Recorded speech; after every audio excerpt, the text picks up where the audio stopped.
Good morning, dear student. Welcome in online class 9. Today we discuss as part of chapter 5, the fundamental unit of life. In our previous video, we discussed some organelles, but rest of organelles we discuss in this video. Let's start. Golgi apparatus or Golgi body. Golgi apparatus is a complex of vessels and tubules. It is the main resembling factory of vessels where different raw materials are assembled to get a final shape. Golgi apparatus complex form है, vessels और tubule से बना हुआ है। ये क्या करता है, रिजेंबल्स करता है और सेल्स को बनाता है। ये रॉ मटेरियल का काम करता है और सेल को फाइनल शेप देता है। गोल्गी ऑपरेटस वो discovered by Camillo Golgi. Golgi body को डिस्कवर किसने किया? कैमिलो गोल्गी ने 1898 में। Golgi body is found in all cells except prokaryotic and mature mammalian RBCs. Golgi body is also known as dictyosome. Golgi body के 3 नाम है. First one is Golgi apparatus, second is Golgi body, third is dictyosome.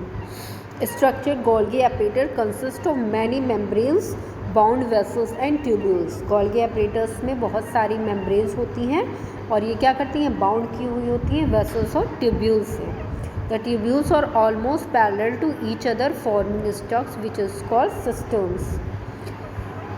बहुत सारी tubules होती हैं जो parallel arrange होती हैं और इन्हें क्या कहा जाता है? cisterns. These tubules are often connected to ER. ये tubules आप connect होती हैं ER से. ER का full form है endoplasmic reticulum. 2 तरह के गोल्गी apparatus होते हैं. फर्स्ट वन इज कॉनकेव और second one is convex. The convex face is characterized by the presence of all transition vesicles और ट्यूब. कॉन्वेक्स फेस को कैसे कैरेक्टराइज किया जाता है? इसमें प्रेजेंट होते हैं स्मॉल ट्रांजिशन ऑफ वेसल्स और ट्यूब्यूल्स. और concave face associated with large number of vesicles. Concave cells की तरफ लार्ज नंबर ऑफ वेसल्स होती हैं. मेन फंक्शंस क्या है गोल्गी apparatus का? Assembling and packing. It is the most important function of Golgi apparatus. सबसे ज़्यादा इम्पॉर्टेंट फंक्शन क्या है? असेंबलिंग करना. असेंबल करना मतलब किसी चीज़ को बनाना एक एक पार्ट से. और second is packing. Various substance synthesized by ER and ribosomes are assembled in Golgi apparatus. These are packed and dispatched to various targets inside and outside the cell throughout Golgi apparatus. Second one is formation of lysosome. Lysosome help करता है किसमें? synthesis of formation of lysosome. Golgi body help करता है, involve होता है किसके? lysosome के synthesis में and other membranous structure within the cell. Complex sugar formation. In some cases complex sugar may be made for simple sugar in the Golgi apparatus. Role in secretion.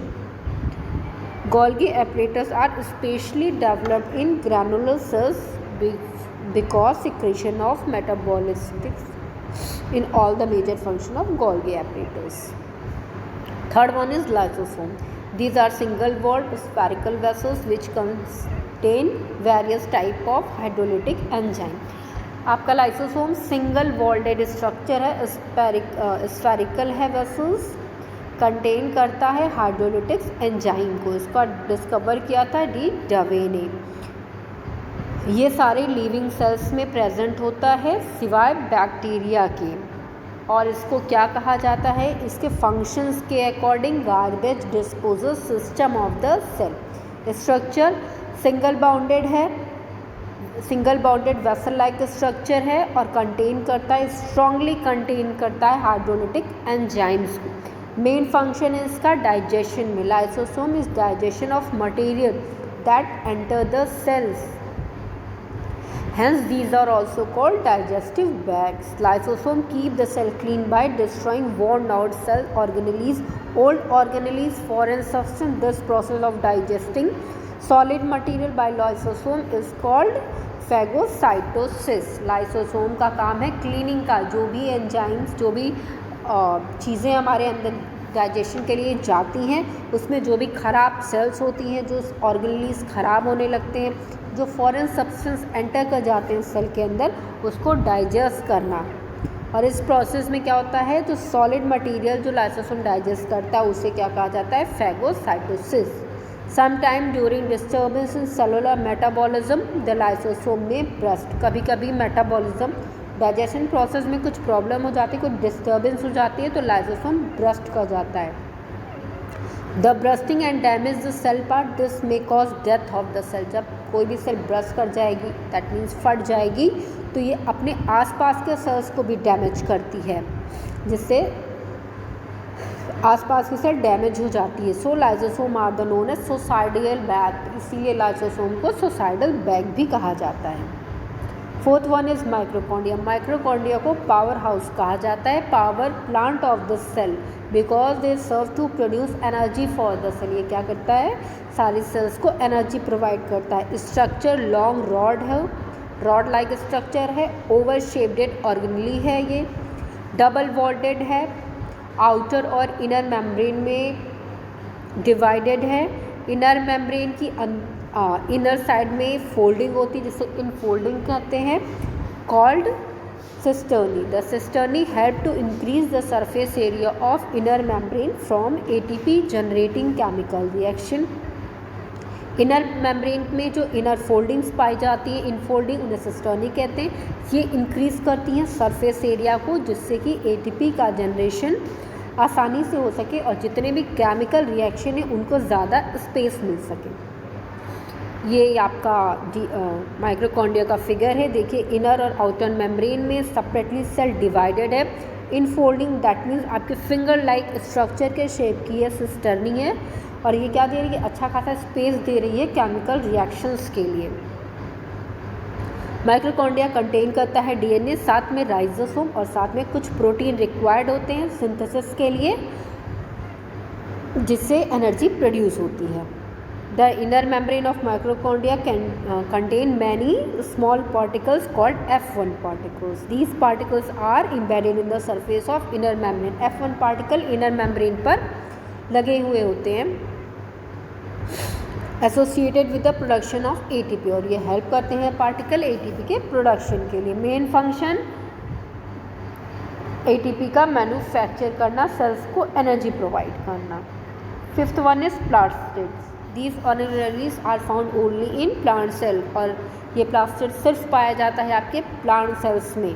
Double membrane structure होता है, DNA पाया जाता है, साथ में ribosomes पाया जाता है जो 70S टाइप का होता है। अभी हम लोग डिस्कस करेंगे राइबोसोम दो तरह के होते हैं। On the basis of pigment structure and function, plastids are divided into two types. First one is leucoplast, second one is chromoplast. Leucoplast is a colorless plastid, that means it is white in color. They do not participate in photosynthesis, they serve to store food, reserve food. आपका ये lysosome white colour का होता है और participate नहीं करता photosynthesis में, क्योंकि फोटोसिंथेसिस में ग्रीन पिगमेंट वाले प्लास्टिड ही पार्टिसिपेट करते हैं। Chromoplast, these are coloured plastid due to the presence of pigment. Chloroplast coloured plastids है, क्यों, क्योंकि इसमें coloured pigment, various pigment present होते हैं। They usually store to maintain manufacturing food by photosynthesis, और इनका मेन फंक्शन क्या है, फोटोसिंथेसिस में पार्टिसिपेट करना। Chromoplast also provide characteristic colour to the food, और इनका कलर प्रोवाइड करते हैं ये क्रोमोप्लास्ट किसको, फ्रूट्स और लीव्स को। The most important chromoplast is the green pigment plastid known as chromoplast. Sixth one is ribosome. Ribosome form the protein synthesis machinery of the cell. Ribosome का main function या समझिए इसकी importance क्यों है, ये protein का synthesis करता है, सारे लिविंग बींग्स में पाया जाता है और ये प्रोटीन सिंथेसिस की साइड होती है। Ribosomes consist of smaller and large unit. नीचे फिगर में देखिए राइबोसोम डिवाइडेड होता है दो तरह की यूनिट में। फर्स्ट ऑफ ऑल दो तरह के राइबोसोम्स होते हैं, पहला होता है 70S राइबोसोम, दूसरा होता है 80S राइबोसोम। अब ये राइबोसोम दो यूनिट्स में डिवाइड होते हैं, first small, second is large. 70S में जो स्मॉल यूनिट होती है वो 30S की होती है और लार्ज यूनिट 50S की होती है। 80S राइबोसोम में स्मॉल यूनिट 40 की होती है और लार्ज यूनिट 60 की होती है। वैक्यूल्स वैक्यूल्स क्या करते हैं, स्टोरेज एश होता है सेल्स का, ये क्या करता है, लार्ज होता है, सिंगल मेम्ब्रेन बाउंडेड होता है, which are present in the cytoplasm of the cell, और इस सेल के साइटोप्लाज्म में प्रेजेंट होता है। ये मेनली पाया जाता है प्लांट सेल में, प्लास्टिड और वैक्यूल्स आपके प्लांट सेल्स में पाए जाते हैं।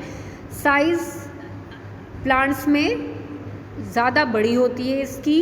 Certain vacuoles of some plant cell is so large that it occupies 50 to 90% of the cell volume. In animal cells their size is very small.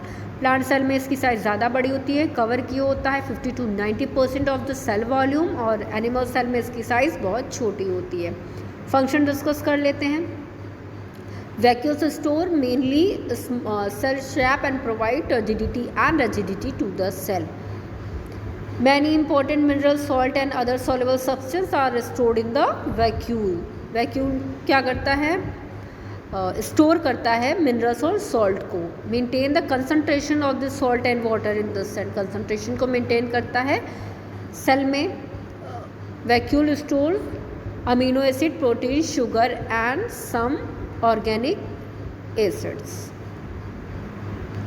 Virus are small non cellular non protoplasmic infectious agent. Virus क्या है, non cellular है, non protoplasmic agent है। ये क्या करता है, these are smaller than bacteria and they are suppose, ये इनकी साइज बैक्टीरिया से भी छोटी होती है।